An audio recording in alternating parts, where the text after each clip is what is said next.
কংগ্রেসের প্রার্থী মমতা বন্দ্যোপাধ্যায়ের অত্যন্ত কাছে স্নেহধন্যা শাওনি ঘোষকে নিয়ে আপনাদের দ্বারে দ্বারে আপনাদের আশীর্বাদ এবং সমর্থন লাভের আশায় আমি অত্যন্ত কৃতজ্ঞ যে এই অঞ্চলের মানুষ চিরকাল দুহাত ধরে আমাদের আশীর্বাদ করেছেন। সেই আশায় বুক বলেই আপনাদের কাছে আসা। আমরা 365 দিন আমি এবং গোপাল আপনাদের পাশে থাকি, আপনাদের হয়ে কাজ করি, এই অঞ্চলকে এগিয়ে নিয়ে যাওয়ার চেষ্টা করি। এই অঞ্চলে কে বিধায়ক ছিলেন?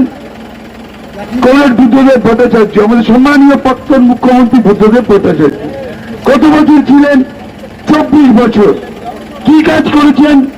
কোন রাস্তা, কোন জল, কোন ড্রেন, কোন ব্রিজ, কোন দমকল কেন্দ্র, কোন কাজই বুদ্ধদেব ভট্টাচার্য করেননি। কে করেছেন? গিনেস বুকে নাম ওঠা উচিত মমতা বন্দ্যোপাধ্যায়, যে 22খানা ব্রিজকে প্রশস্ত করেছেন। আগে একটা ব্রিজ, একটা রিক্সা গেলে আর একটা রিক্সা আসতো না, এখন দুটো লরি পাশাপাশি যেতে পারে। এটা কে করেছেন? মমতা ব্যানার্জি। আগুন লাগলে একটা দমকল আসতে পারতো না, এখন তো ধন্যবাদ মমতা ব্যানার্জিকে।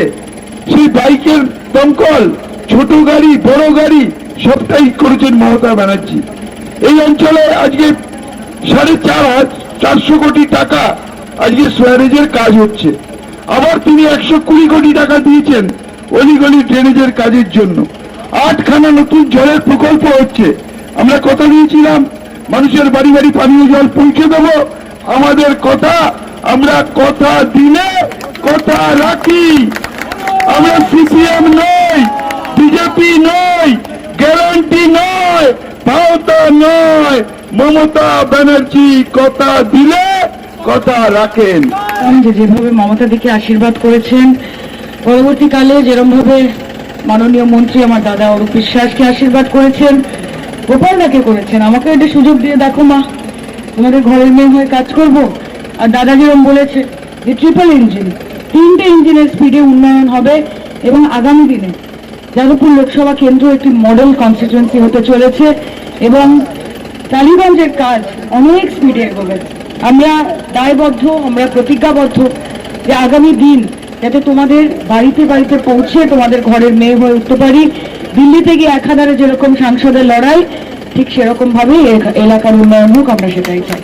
পাশে থাকবে। এই লড়াই কঠিন, এই কঠিন লড়াইয়ে মমতাদির পাশে তোমাদেরকে থাকতে হবে এবং জোর গলায় সবসময় গর্ববোধ করে বলবে।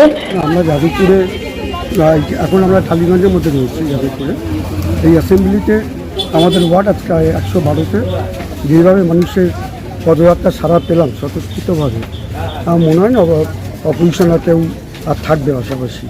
এবং এত মহিলা, এত মানুষ যেভাবে স্বতঃস্ফূর্তভাবে আমাদের মিছিলে সাড়া দিচ্ছেন, বাড়ির থেকে বেরিয়ে আসছে, ফুল দিচ্ছেন, মালা দিচ্ছেন, এই অভ্যর্থনাকালে অভাবনীয়। এটা ভাবা যায় না। আমাদের মমতা ব্যানার্জির স্নেহধন্য না, সাইনগর যাদবপুরও একচুয়ালি বিরোধীরা বলতে কেউ নেই।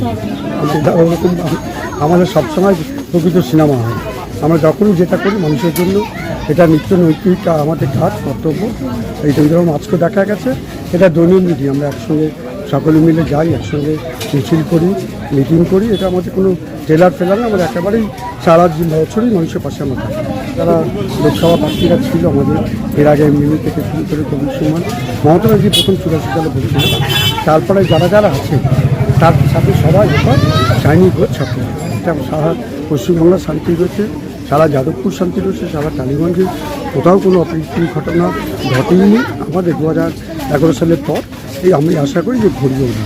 এবং যেখানে যা কিছু বলি পশ্চিমবঙ্গ শান্তিতে আছে, একেবারে সবুজ আবির একেবারে ছেয়ে যাবে। আর দেখা যাবে আকাশ একেবারে সবুজে সবুজ হবে। আমরা যাদবপুরটা আশাবাদী এবং আমরা চাইবো তো রাস্তা করবো। মানুষ ঠিক করে মমতা ব্যানার্জির পাশে, লক্ষ্মী ভাণ্ডার, কন্যাশ্রী, এসব বিভিন্ন স্বাস্থ্যসেবা প্রকল্প, মানুষ তাদের পাশে থাকবে।